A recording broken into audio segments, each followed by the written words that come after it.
Welcome all, welcome back. Continuing with the America. Still got lots and lots to do.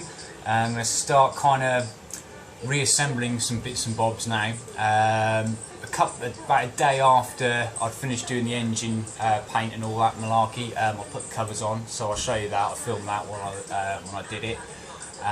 But we're going to just crack on with the long list of bits and bobs that I need to do. I ordered some wheel weights about a week ago, and they still haven't arrived, which is a bit of a pain because that was something I thought, oh, they'll be here in a day or two and I can get the wheel balanced and get that up on the bike as well, but no.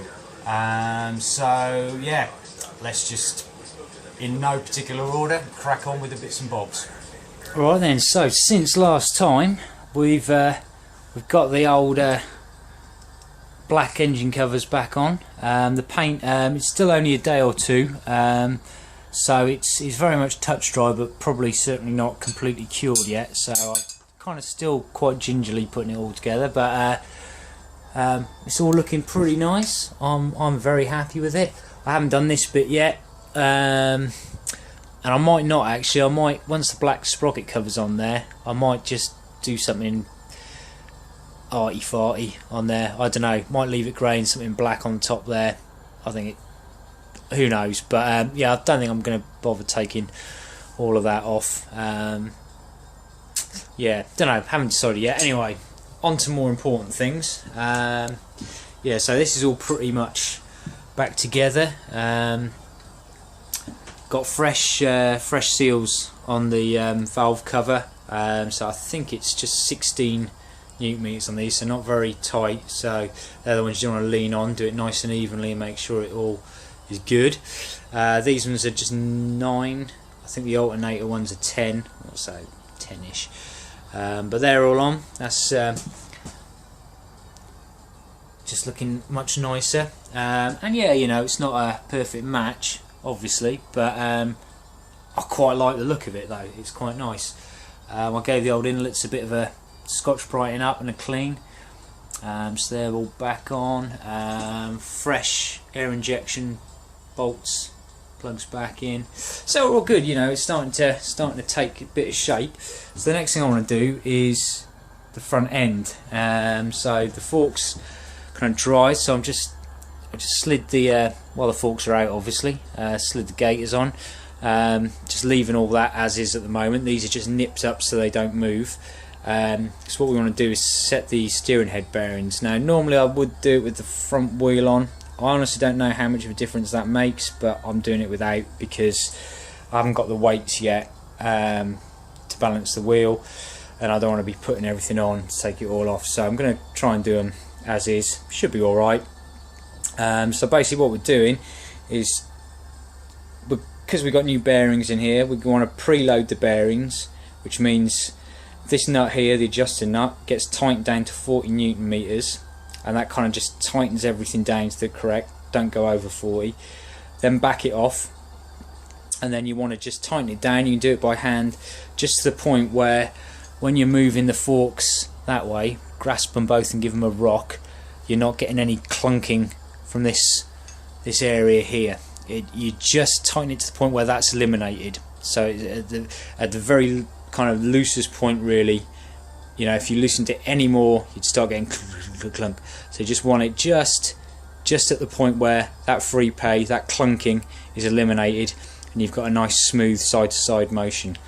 But the first thing we need to do is preload the bearings. So I'm going to tighten this one down to 40 Newton meters, and to do that, try and do sell steering head tools, because obviously once you've kind of set that, and then you've backed it off, and then you've eliminated the free play, and that's just kind of seated to the point you want it, you're going to put your lock nut down on top. So you need to hold that one whilst tightening this one down to 40 as well, and try and do sell, because you need to hold both, some thin spanners to go there. But I got these really cheap from a bike shop years back. Cost me like a £5, I think, or something like that. Not very expensive, and I've had them knocking around. This was actually a 36 mil open-ended wrench. These are 37, so I have ground this out. It's starting to get a bit worn now. And the other thing is, to get the torque setting, I've just put a bolt through it and locked that down, so I'm hoping that will hold in place when I put a torque wrench on it, but you'll see. And that should give us our 40. I've kind of guesstimated it before, but I'd rather try and do it properly and do it in a bit of a bodge job way. So well, not a bodge job way, but just bodge a tool. So let's get the camera set up and see what happens.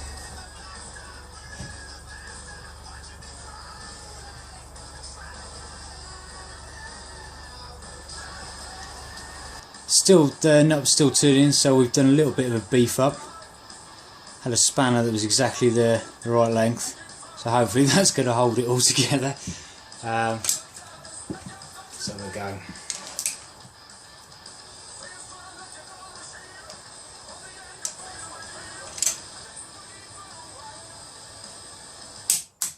Feel that's at 40 now. So that's the bearing kind of preloaded, and what you want to do is just move this back and forth just to kind of set everything really. The bearings are seated to where they want to be.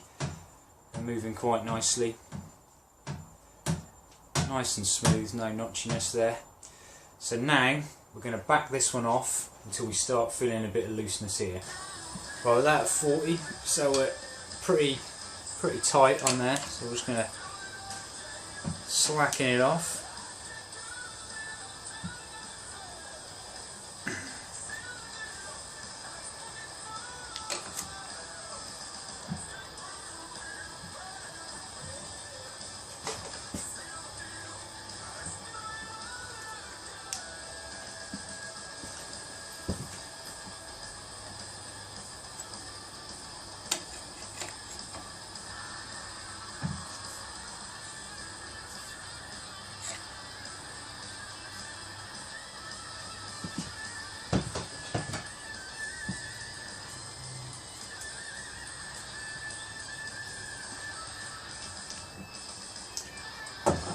See, I'm going to swing the camera around. Try and get it now. So I'm grasping the forks at the bottom, and I'm going to just rock them backwards and forwards. And you can feel there that that's too loose. So what I'm going to do, just kind of tighten that up.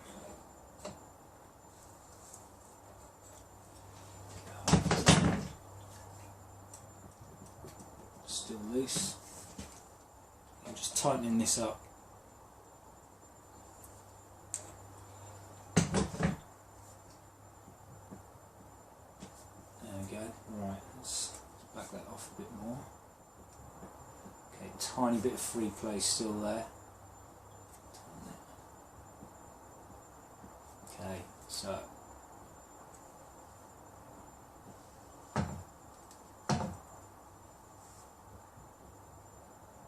no free play there at all now. So that's probably about quarter of a turn on the top nut. So that's probably slackened off to where you can feel, and you can feel it here where it's clunking. And then I've nipped it up until that disappears, and then probably a quarter of a turn more, and that is moving nice and smoothly. Not too much bounce. No free play. So I'm ready to stick the other nut on top of here, hold that one whilst we tighten the other one to 40. So I've got my other little cheap spanner that I used to hold that. So I'm going to pop this other one down on top. So this is our lock nut now. So what we don't want to do is move this bottom one, because that's set perfectly now. So turn this one down till it sits on the nut. Okay, just there. Right, so I want to hold this one, and then I'm going to tighten this up. Let's just move it to there.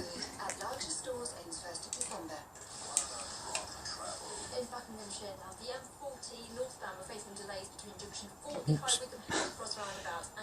That's why it's kind of handy to have the proper spanners, really. It's too awkward, unfortunately, with my bodge job set up to get the torque wrench on here as well, so I'm going to kind of have to guesstimate 40 newton meters, but it shouldn't be too bad. And then don't forget, you've got the top yoke and then the stem nut on top of that, so it's not really going anywhere. Just want to make sure that this isn't going to...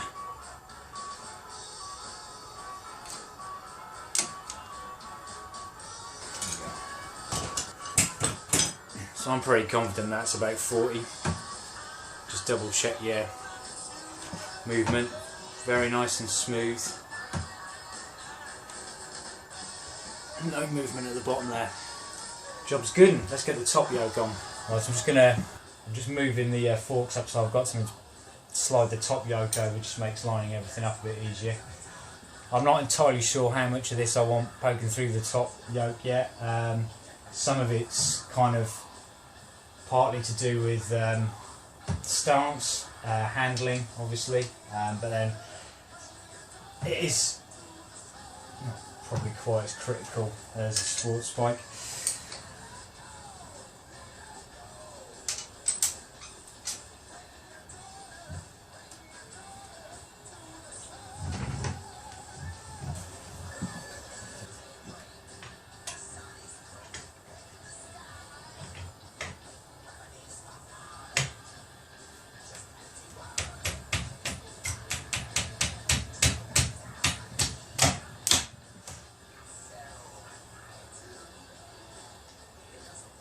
Okay, looking at distances I've got here, I think I'm going to bring, for the moment, I've got a nice marker line there, so I'm going to bring the top of the top of the stanchion, just below where the fork cap threads in, up level with that.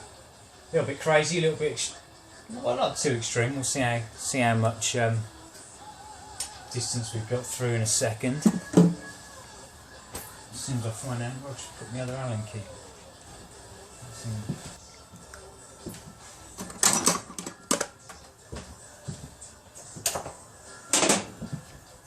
So it's kind of level along there-ish. Let's just do. Let's have a look, see what we've got here. So that one is going up to this line here. And that is 55, 56, 57, 58. Try on this side. 55, 56. So that needs to come up a bit more on that side by a mil.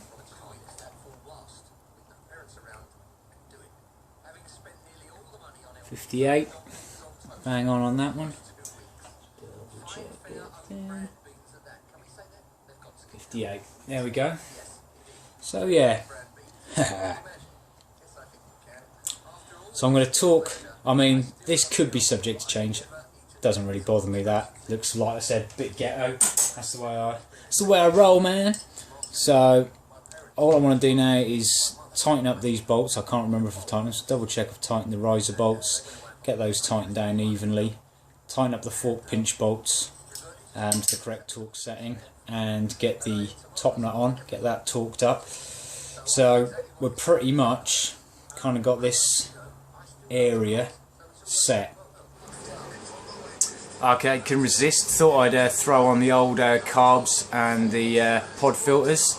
They're the ones I nicked off that were supposed to be going on the hardtail Bonnie. Obviously they aren't, because this thing hopefully will be on the road before the hardtail Bonnie is. So yeah, just kind of put those on. It's not all buttoned up yet, just in case I need to take bits and bobs off. What I will have to do, of course, like I normally, is do a carb mounting bracket of some arrangement, which I'll either take off one of these bolts and down to this point here, or utilise a hole here. I don't know. I'll have a look through the scraps stock, what I've got out of aluminium, and make a decision from there. Also getting the swing arm back on. I've just started doing that now. Just trying to remember where all the spacers go. So I've just got to get that buttoned up. And with the swing arm on, I think I've just got one shock on just to hold it up. I think the idea is I will try and get the rear mudguard, because that's still in a very raw state. That needs finishing. I don't know if I'm going to do any trimming to it yet or what have you. So I kind of want to get this kind of sorted out so I can get that on and then make some decisions about that as well. Then I will have to kind of get the loom in. Battery box, I'm going to use the standard battery box that can go back there. But yeah, just going to piece things together as I go along. So yep, just keep. Well, she's starting to come back together. It's gonna pain me to take this bike out in the filth. I don't know why. I've just got this thing whilst everything's off. I do like to strip clean and, you know, just get everything as lovely as possible. So I mean, I've been, chain adjusters are all off, all the grease and gunk, everything all inside and out, the shocks just everywhere. Battery box is on. So it's, yeah, it's just very therapeutic to get in every nook and cranny and clean it all, even though probably, given this will be my daily ride over the winter, first ride out is probably going to undo all this hard work. But it's nice to know that it's all done. And more importantly, it was things like with the swing arm going back on, I've cleaned out inside there, if you remember from Jamie's body where the roller bearings fell apart. Well, these were okay, but I've cleaned them all, the grit and the gunk out, re-greased all the bearings and everything in there, so that's all nice and fresh. Stuff like cleaned all the threads out on the chain adjuster and some more copper slip on the threads. Just general, some good maintenance really whilst we're in there. I haven't tightened up the front sprocket yet. I don't really want to use my socket method just yet because I just don't want to slip and whack a chunk of paint off the engine. So I'll wait until I've got the back wheel on, I think, for that. But yeah, it's starting to look like a bike again. In terms of what I should go on to next, I do want to get the mudguard mounted, but I don't know if really I want the tyre as kind of a visual in with that. I definitely need to get a carb bracket sorted out, so I might have a rummage through the scrap metal and see what I've got I can fab up a bracket with. I think that's next port of call.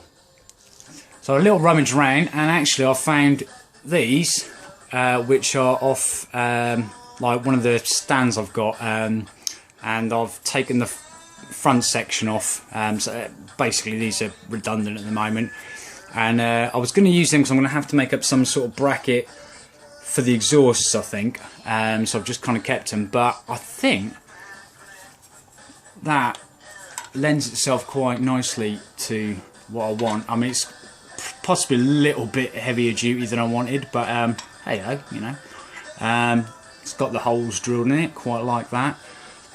It's already rounded. I don't really want to mount it off these because I had to shorten these for the Bonneville tank to clear on, so I can't really allow any, I mean that's going to be too thick to stick out, so I am going to go off one of these holes, I think that one probably. So easiest way I think is just to drill a slot at the far end so that hooks, and then they unfortunately don't line up, but that's a hole pretty much I think in the middle of those two, and then I've just got around that side. So yeah, that's what we'll do.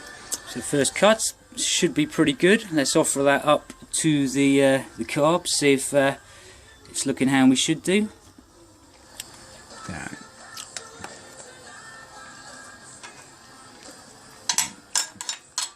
Snug fit there, and then yeah, there's our holes there. So that's gonna, yeah, that's gonna end up pretty much, I reckon, bang in the centre of the two drilled holes.